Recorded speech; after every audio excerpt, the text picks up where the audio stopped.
확신하기만 하면 아버지께 영광이 되게 하고 구원 받게 하시옵소서. 우리가 죄인 됐었을 때 예수 그리스도께서 우리를 죽으심으로 말미암아 하나님께서 우리에게 그 자기의 사랑을 확증하셨습니다. 하나님의 그 축복을 여러분 다 받게 되시기를 주님의 이름으로 축원합니다.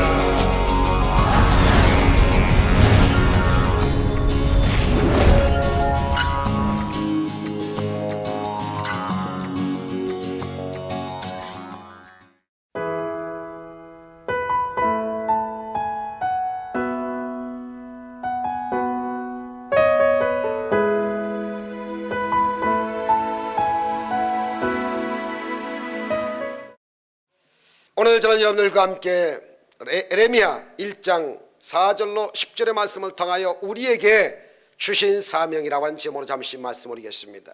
사명은 참 귀한 겁니다. 사명을 위하여 태어났다고 해도 과언이 아닙니다.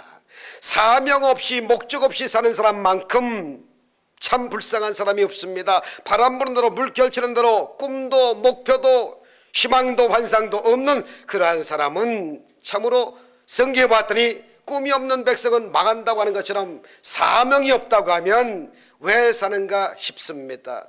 사랑하는 성도 여러분들이, 오늘 성경 본문에 보니까 이 에레미야에서는 하나님이 그 에레미야를 부르시고 난 다음에 사명을 주시는 내용으로 가득한 책입니다.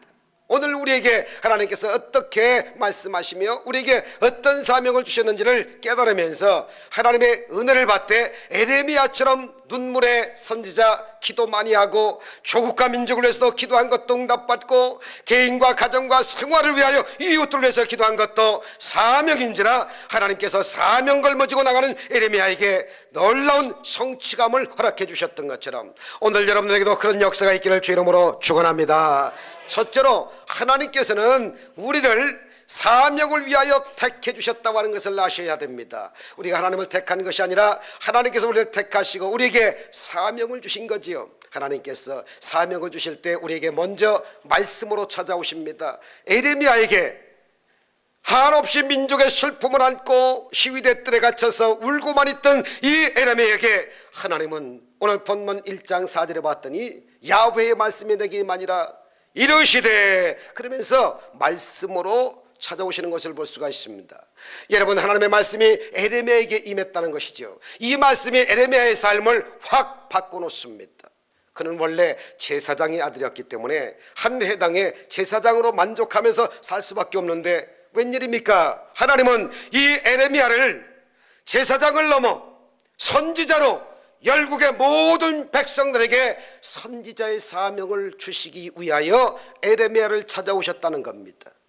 사랑하는 성도 여러분들이, 아버지의 제사장직을 물려받으면 그만이지만 제사장직으으로 일생을 살아가면 안 되겠기에 하나님의 말씀이 많은데 너는 제사장직으로 살지 말라.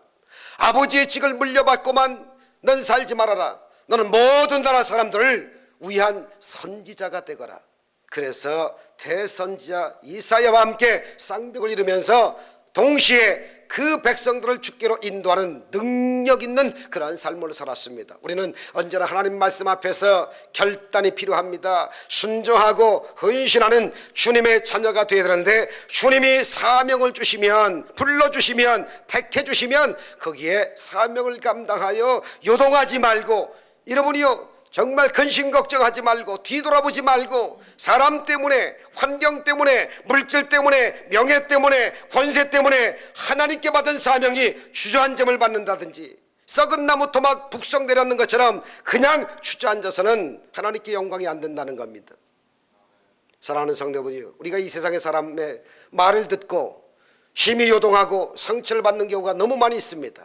누가 나에게 부정적인 이야기를 할 때, 누가 내 마음에 상처 주는 이야기를 했을 때 이러한 것들을 마음에 담아두고 고통하며 안정되지 못한 삶을 살아서 그냥 아주 영원 무궁히 원망하고 불평하고 시기하고 질투하고 미움의 감정 때문에 신앙생활 못하는 사람들이 얼마나 많은지 몰라요. 여러분, 성령으로 시작된 이 신앙이 육신으로 끝나고 세상으로 끝나는 사람이 의외로 많은 것을 압니다. 여러분, 새해를 맞이하여 하나님의 음성에 귀를 기울여야 합니다. 주여 내게 말씀하시옵소서. 종이 듣겠나이다. 아버지 말씀하시고 하명하시고 지시하시면 그냥 순종하고 충성다하고 맡은 자에게 구할 것은 충성이라고 하셨으니 최선 다할 뿐입니다. 능력을 주세요. 믿음을 주세요. 이런 자세가 필요하다는 것이지요. 그런데 오늘 말씀을 보니까 하나님께서 이 에레미야를 오래전에 선택했다는 겁니다. 우리가 하나님의 자녀가 된 것은 우연이 아닙니다. 하나님의 절대적인 선택에서 이루어진 것입니다. 5절 보니까 내가 너를 모태에서 짓기 전에, 조성하기 전에 너를 내가 이미 알았다. 네가 배에서 나오기 전에 너를 성별시켰다. 너를 여러 나라의 선지자로 세워놓으라 하시기로 하나님께서 에레미야를 부르신 부름에 사명을 주시는 모습을 봅니다. 하나님은 벌써 태고 쪽부터 우리 조성하기 전에 미리 아셨다는 겁니다. 그러니까 하나님이시지요. 머리카락까지 세심마 되시고 중심을 꿰뚫어 보시는 하나님, 영원 전부터 영원 후까지 존재하시는 거룩하신 하나님이 모르실 리가 없지요. 많은 나라의 지자로 세우시겠다는 겁니다. 선지자로 세우시겠다는 겁니다. 그것을 보면 우리가 이 세상에 태어나기도 전에 하나님이 벌써 한 사람 한 사람을 향한 하나님의 거룩한 그 계획이 있으심을 알 수가 있는 겁니다. 주여 나를 부르신 목적이 무엇입니까? 내가 어떻게 하여야 하나님께 영광을 누리는 사명 감당합니까? 주님 저에게 말씀하여 주옵소서. 내가 그 말씀 앞에 무릎을 꿇고 순종하고 살겠나이다. 그런데 우리 한 사람 한 사람에게 그 예전된 계획이 있음을 너무나도 모르는 사람이 많다는 겁니다. 에베소 1장 4절도 말씀하시기를 곧 창세전에 예수 그리스도 안에서 우리를 택하사 우리로 사랑 안에서 그 앞에 거룩하고 흠이 없게 하시려고 우리를 불러주셨다는 겁니다. 성경의 곳곳마다 내가 너를 지명하여 불렀나니 너는 내 것이라. 네가 물 가운데 가도 물이 침몰하지 못할 것이요 불 가운데 가도 불이 사르지 못할 것이라. 두려워하지 말라 내가 너와 함께함이라. 놀라지 말라 나는 내 하나님이라. 내가 너를 굳세게 하리라. 참으로 도와주리라. 참으로 너를 붙들리라. 이사야 41장 8절로 10절까지 말씀하시는가 하면 이사야 43장 1절도 말씀하시기를 너를 지명하여 불렀다고 하시면서 야곱아 너를 창조하신 야훼 하나님께서 지금 말씀하시느니라. 이스라엘아 너를 지으시니가 지금 말씀하시느니라. 너는 두려워 말라. 내가 너를 구속하였고 내가 너를 지명하여 불렀나니 너는 내 것이다. 내 일을 위하여 사명을 위하여 내가 너를 택하고 불러 세웠다는 그런 말씀이십니다. 할렐루야.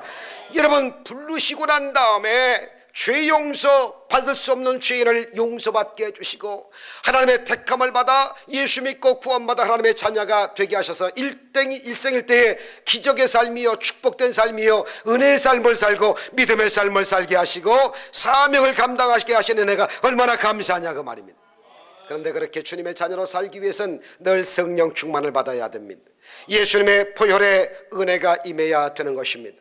베드로전서 1장 2절에 곧 하나님 아버지의 미리 아심을 따라 성령의 거룩하게 하심으로 순종함과 예수 그리스도의 핏부림을 얻기 위하여 택하심을 받은 자들에게 내가 편지하노니 은혜와 평강이 넘치게 되실지어다. 그렇게 말씀하십니다.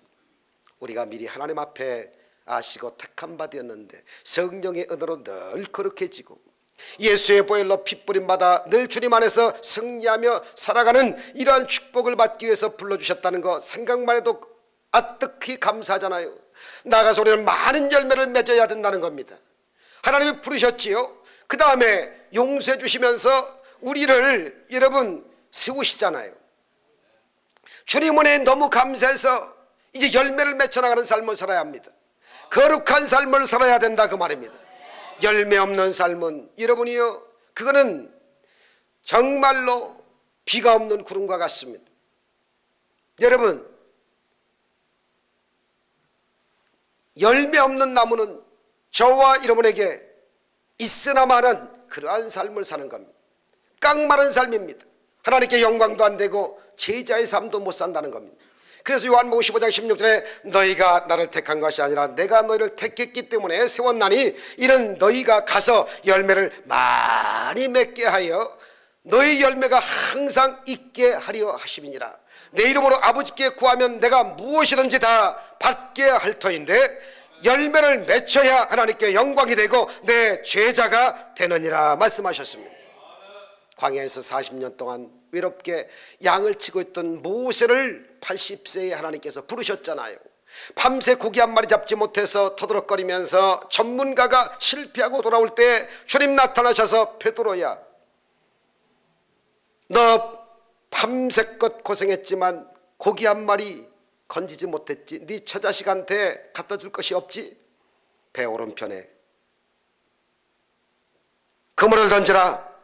베드로가 상상해 봤을 때, 터무니없는 전문가가 봤을 때 말도 아닌 일이지만, 그러나 그 말을 믿고 순종하여 내렸더니 물고기들이 지 죽는 줄 모르고, 하필이면 바다에 있는 많은 물고기들이 그 베드로의 그물로 서로 들으려고 해서 그물이 찢어질 정도로 왔다고 하는 것은 누가 하는 겁니까? 물고기 마음속에 누가 역사하는 거예요? 하나님이 역사하는 거잖아요. 그 주님이 우리를 불러서 목적 있게 만드시고, 우리를 주님께서 택하게 하시고, 그리고 거룩하게 하시고, 하나님의 영광을 위해서 쓰임받도록 사명을 주신다는 것을 잊지 마시고 당당하게 믿음 생활하시기를 주 이름으로 축원합니다. 둘째로, 여러분, 저와 여러분들이 정말 거룩하게 성별하여 하나님이 구별화된 삶을 살게 하시기 위해서 하나님이 불러주시고 용서하시고 거룩하게 하시고 세우신다는 겁니다. 5절 보니까 내가 너를 모태에서 짓기 전에 다 알았다. 네가 배에서 나오기 전에 너를 성별 구별했다. 너를 여러 나라의 선지자로 세웠노라 하시기로. 성별 구별이라고 하는 말은, 여러분, 이것은 죄악 세상에서 거룩하게 뽑아서 아예 구별된 거룩한 아주 성스러운 그러한 삶을 살게 하셨다는 겁니다. 죄악 세상에서 거룩하게 구별해가지고 여러분이 가는 곳마다 언행이 심사가다 거룩하고 세마포 갈아입은 것처럼 완전히 예수 믿고 난 다음 말도 달라지고 행동도 달라지고 마음 씀씀이가 달라지고 새 영이 임하고 새 마음이 임하고 굳은 마음을 제하고 부드러운 마음을 주시며 그 마음 가지고 살면 하나님이 기근의 욕을 당하지 않는다고 에스겔 36장 26절 이하에 31절까지 말씀하셨거든요. 그러므로 거룩하게 사는 사람, 구별된 삶을 사는 사람은 아무리 흑암이 깊어도 불이 많은 것처럼 광명천지의 삶을 살게 하셔요. 캄캄한 세상에 빛으로 보내셔서 예수님의 사랑을 비춤으로 말미암아 절망과 고통의 괴로움의 세상을 여러분 변화시켜 예수님의 사랑이 충만한 세상으로 바꿀 수가 있다라고 하는 것입니다. 그래서 교회를 소금과 같이 빛과 같이 살라고 말씀하시는 겁니다. 사랑하는 성도 여러분, 그래서 우리는 주님 앞에서 늘 거룩한 삶을 살아야 합니다. 원래 거룩이라는 뜻이 구별되어 산다, 이런 뜻입니다.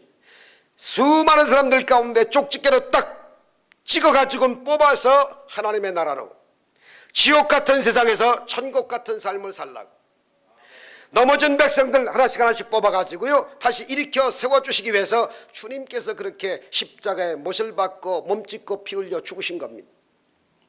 세상과 옛사람 다 여러분 이제 겉옷을 다 벗어버리고 예수 그리스도의 깨끗한 거룩한 세마포 옷을 갈아입고 구별된 삶을 살라는 겁니다.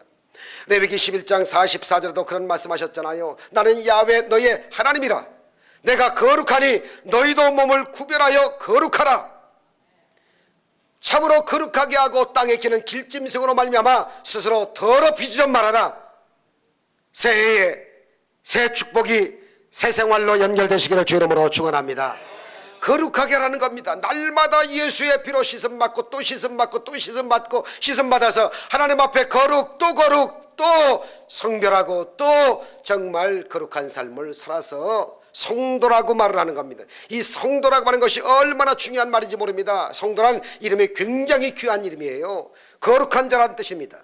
그런데 한국에서는 그 말이 좀 잘못 쓰여져 가지고 재직이 안 된 사람들, 재직 임명 못 받은 사람,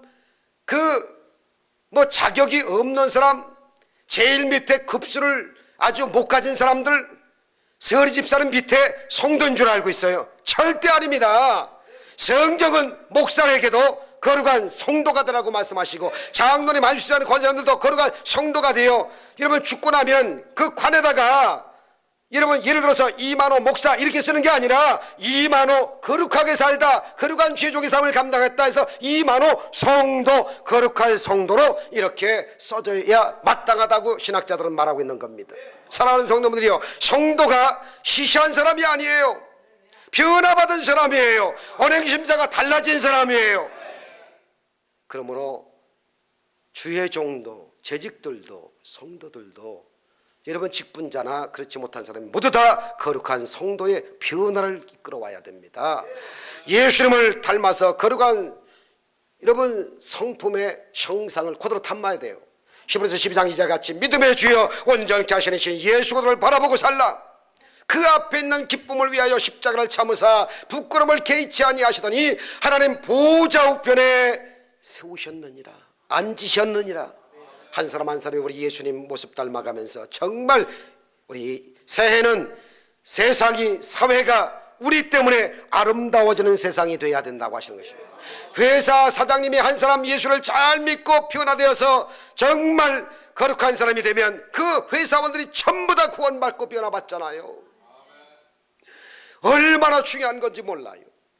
그러나 한 사람 예수를 잘못 믿음으로 말미암아서 예수 믿는 것들이 뭐 다 저래, 나 저 사람 꼬라지 보기 싫어서 안 갈래, 안 믿을래, 저 사람이 가는 천국이라 할지라도 난 싫어, 차라리 지옥 갈래, 이러면서 객기 부리는 사람이 많이 생겨요. 얼매기 쉬운 죄를 범하면 안 됩니다.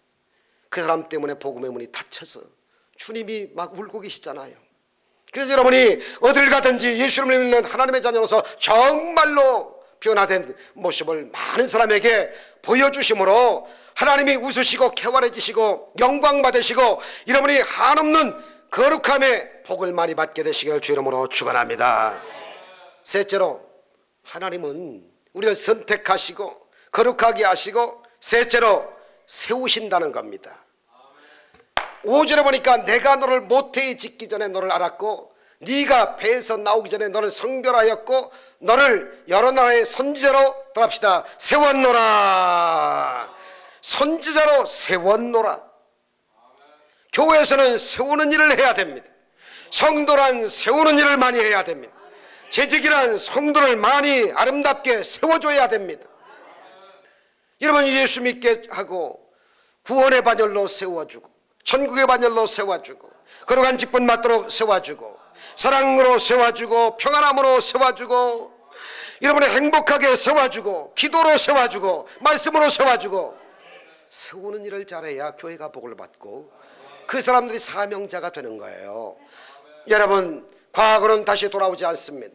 오늘 이 시간 우리가 변화받고 하나님의 영광을 위해서 헌신하면 우리의 미래가 새로운 역사를 창조가 되는 것입니다. 바로 지금 이 시간이 미래를 만드는 시간입니다. 무슨 마음을 먹고 설교를 듣느냐, 무슨 마음 먹고 예배를 드리냐. 정말 피곤한 사람이 좀 돼보자. 만일 네가 마음을 바로 정하고 주를 향한 손을 들고 네 가정에서 다 뿌려버리면 대환란이 물러갈 것이라 생명의 들까지 밝아지고 소망이 샘으로 든든하게 되고 주만은 귀신이 떠나간다고 욥기서 11장에 말씀하셨는데 변화의 삶을 살기 위해서 마음의 결단이 중요합니다. 여러분 새해의 마음의 결단을 나는 거룩하게 한번 살아보리라, 나는 기도하며 살아보리라, 남을 사랑하며 살아보리라, 용서하며 축복하며 한번 살아보리라, 주를 위해서 한번 내가 세움을 받았으니 헌신 한번 해버리라. 성경에 너희는 택하신 족속이요 왕같은 제사장이요 거룩한 나라요 그의 소유가 된 백성이니 이는 너희를 어두운 데서 불러내어서 그의 귀한 빛에 들어가게 하시니 아름다운 덕을 선포하게 하려 하기 위하여 저와 여러분들을 선택하고 거룩하게 하고 세워줬다고 베드로전서 2장 9절에 말씀하시거든요. 3살 난 어린아이가 그 아버지 가죽 공장 공회장에서 송곳 가지고 막 가지고 놀다가 그만 송곳이 눈에 팍 찔렸어. 순간 실명이 됩니다. 한쪽 찔렸는데 시신경이 연결된지라 한쪽 눈도 또 그냥 얼마 있지 않다가 완전히 장님이 되어버렸어. 급히 병원에 갔으나 제대로 그것을 치료를 받지 못하고 완전히 눈이 멀게 됐어요. 이 말들은 아버지가 병원에서 통곡을 하며 주저앉습니다. 우리 아이의 인생이 끝났는데 내가 왜 그것을 막지 못했고 왜 거기 들어오게 했나? 내가 보살펴주지 못함으로 인해서 내 아들이 인생이 끝났구나. 그런데 10살 때 이 아이가 맹인학교를 들어갔답니다. 맹인학교에 들어가 보니 읽을 수 있는 책이 큰 책밖에 없어서 도저히 불편해서 책을 읽을 수가 없었더라요. 맹인학교에 들어오지 않던 맹인들은 글을 읽을 수도 그런 것을 대할 수도 없는 그런 절망 중에 살아야 했었는데, 그래서 이 아이가 아빠의 응원 속에 날마다 꿈을 가지고 다시 종이에다가 여러분 송곳 찔린 그 송곳을 가지고 뚫는 연습을 계속 했더랍니다. 그러면서 글자를 만들어내는데 주변에 있는 사람들이 그런 어리석은 일 하지 말라고, 그러나 매일 밤마다 종이를 뚫으면서 연습을 합니다. 이윽고 1821년도에 그가 오늘날 모든 나라 사람들, 전 세계 사람들이, 맹인들이 점자를 활용하여 글을 알고 읽을 수 있고 그리고 지식을 얻게 해나가는 점자를 별명한 아이가 K였다고 하는 사실입니다. 그가 앞을 봐지 못한다는 인생의 장애물을 만났지만은, 그가 찔린 그 송곳으로 두 눈이 멀었지만은 다시 그 송곳을 가지고 종이를 뚫어가면서 인생의 새로운 길을 열어 세워주시도록 그 아버지가 노력됐고 본인도 계속 할 수 있다, 하면 된다, 해보자의 신앙을 넣어주니까 가능하다는 얘기지요. 그래서 지금으로부터 약 180년 전에 점자가 발명돼서 앞을 보지 못하는 사람들이 그 글을 다 읽고 그리고 불가능은 없다 하면서 우리도 그 사람처럼 우리도 할 수 있다, 신념을 뛰어넘은 신앙 가지고 승리하게 해서 불행을 성공으로 바꾸고 넘어짐을 일어남으로 바꾸고 안 되는 것을 되게 만들고 지옥 같은 인생을 천국 같은 인생으로 바꿔주는 그러한 생명노정기가 됐다고 하는 사실입니다. 사랑하는 성도들이여, 지금 힘듭니까? 어렵습니까? 미칠 것만 같습니까? 우겨쌈 맞고 핍박받고 답답하고 고꾸라질 것만 같습니까? 걱정하지 마세요. 나의 여러분이여 절대 절망은 하나님의 절대 소망의 시작에 불과하다고 하는 것을 아십니다. 풍랑을 뒤에서 몰고 오시는 하나님을 인정하시고 예수님을 마음속에 모시고 사는 동안에 여러분의 인생은 완전히 정말 승리로 팔자가 펴지는 역사가 임하게 될 줄 믿습니다.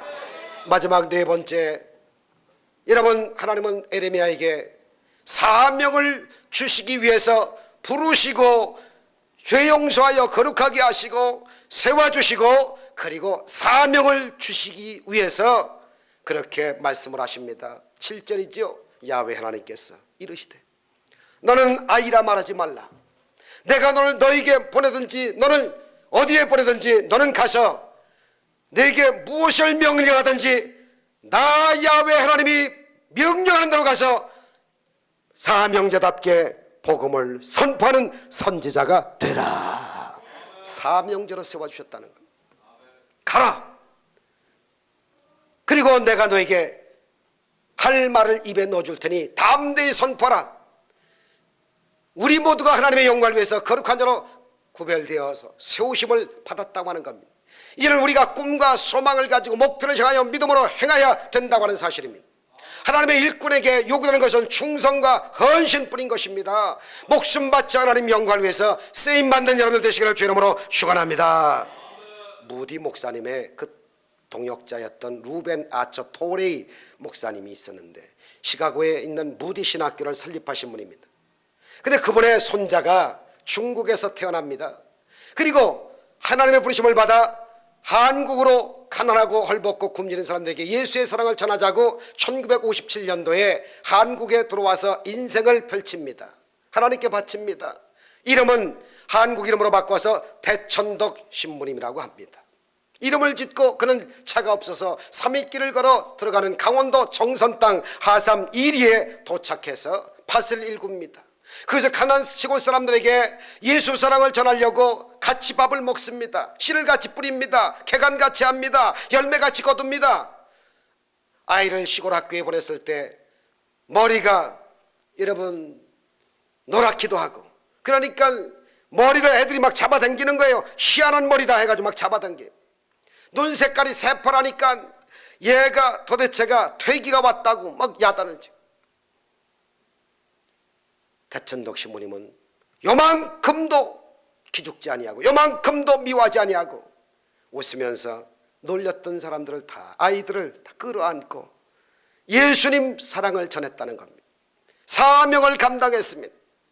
이윽고 2002년도 8월 84세 일기로 천국 가실 때까지 그곳에서 사랑의 사도로 주님을 섬겼는데, 이 대천덕 신부께서 성령운동과 사랑실천운동을 얼마나 많이 하셨는지, 그의 보통 때도 줄을 지어서 강원도 땅을 정말 차들이 이어지고 갔지만 돌아가실 때는 말로도 할 수 없는 그 장례 행렬이 줄을 이어서 아쉬워한다고 하는 사실입니다. 그분의 사랑의 산골짜기에서 온 편지 같은 것 읽어보면 감동하여 뭉클뭉클 정말 눈물을 쏟습니다. 전 세계 사람들에게 많은 감동을 주었습니다. 왜 그랬을까요? 미국 사람이 왜 한국에 와서 그렇게 고생을 합니까? 사명이라 그 말인 것입니다. 사명 때문에 살고 죽는다 그 말이죠. 그분이 꿈꾼 세상은 가난하고 헐벗고 굶주린 사람들이 예수의 사랑 가운데 다 우리와 평등하게 같이 사는 그러한 삶을 지향했던 겁니다. 그래서 그 산골은 천국으로 변화되었고, 그래서 많은 사람들이 와서 예수 그리스도의 사랑을 체험하고, 그리고 다 통곡하고 변화받고, 그리고 천사들이 되어 나갑니다.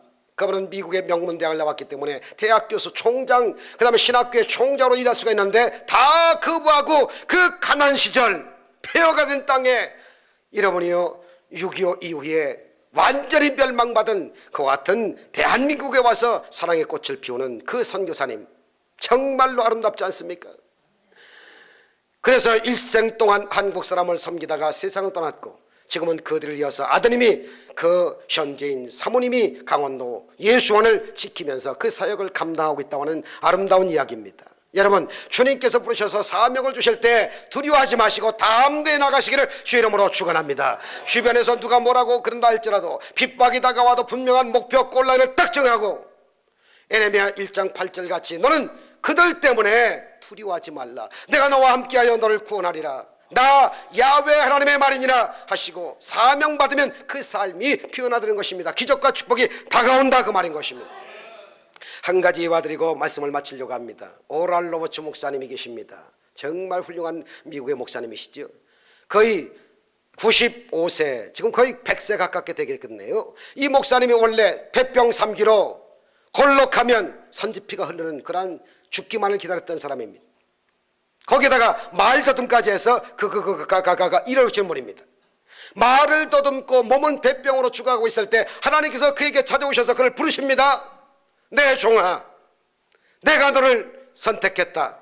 내가 너를 거룩하게 하리라. 내가 너를 세우리라. 내가 너에게 복음 전하는 사명자가 되게 하리라. 그러지 마세요 하나님, 그러지 마세요. 나는 이제 말 더듬입니다. 폐병으로 죽어야 됩니다. 그랬는데 어느 날 부흥에 참석했다가 성령을 받고 폐병에서 완전 고침받고, 사명 주시기를 너는 앞으로 주의 복음을 전한 참 종이 되거라. 저는 말더듬인데요, 걱정하지 마라. 내가 너와 함께한다. 네 말할 것을 내가 너의 입속에 말을 집어넣어 주리라. 선포하면 된다. 그래서 그 말씀을 듣고 나갈 때마다 말더듬이가 완전히 변해서 완전 웅변보다도 더 강력한 성령 바람이 불므로 성령의 역사의 마음으로 사람들 듣는 사람마다 감화와 감동을 연출했다는 것입니다. 하나님께서 우리 모두를 이와 같은 하나님의 일꾼으로 쓰기를 원하시고 계신 것입니다. 하나님 말씀에 순종하고 겸손함으로 충성하면 주님이 지금도 쓰신다 그 말입니다. 에레미야 1장 9절입니다. 야훼 하나님께서 그의 손을 내밀어 내 입에 대시며 야훼께서 내게 이르시되 보라, 내가 내 말을 내 입에 두었노라. 10절은 이렇게 말하잖아요. 보라, 내가 오늘 너를 여러 나라와 여러 왕국 위에 세워갖고 그것들을 뽑고 파괴하며 파멸하고 넘어뜨리며 건설하게 하고 심게 하여 열매를 거두게 하리라. 할렐루야. 하나님께서 우리를 부르시는 것입니다. 여러분, 우리 주위에 소외되고 병들고 문제는 사람들을 외면하면 아니 되는 것입니다. 여러분에게 맡긴 사명이 무엇인가를 잘 깨달아서 하나님의 영광 위해서 쓰임받고, 정말로 이 한 해가 지금까지 살아왔던 그 과거를 묻지 않으시고 하나님께서 영광을 받으시는 역사가 있어야 된다 그 말입니다. 아이디 스커드라고 하는 분이 생각나는데요, 이분은 평범한 여대생이었대요. 그녀의 가문은 4대에 걸쳐서 42명의 선교사를 배출한 선교사랍니다. 그의 아버지 역시 할아버지들을 이어서 인도에서 의료 활동을 잘하고 있었답니다. 근데 본인은 미국에서 편하게 좋은 신랑 부자 남편 만나서 사는 것이 좋다. 그런데 아버지나 할아버지처럼 고생하며 살지 않겠다. 딱 마음을 먹었답니다. 근데 어느 날 어머니 병간호를 위해서 자기의 고향 인도에 왔는데 인도에 잠시 왔을 때 그녀의 일생 동안 잊혀지지 않는 사건, 대형 사건이 터집니다. 인도 사람 3사람이 급히 병원에 찾아와서 자기 아내가 아이를 낳다가 죽어가는데 와서 다 도와달라고 그랬습니다.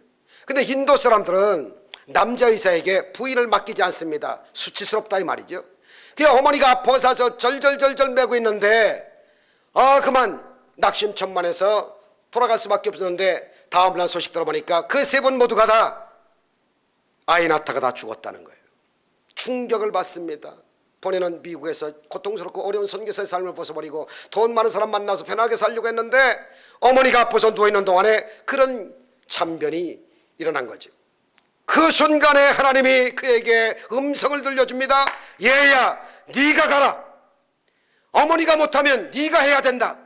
1899년 미국으로 돌아가서 미국의 코넬 대학으로 들어옵니다.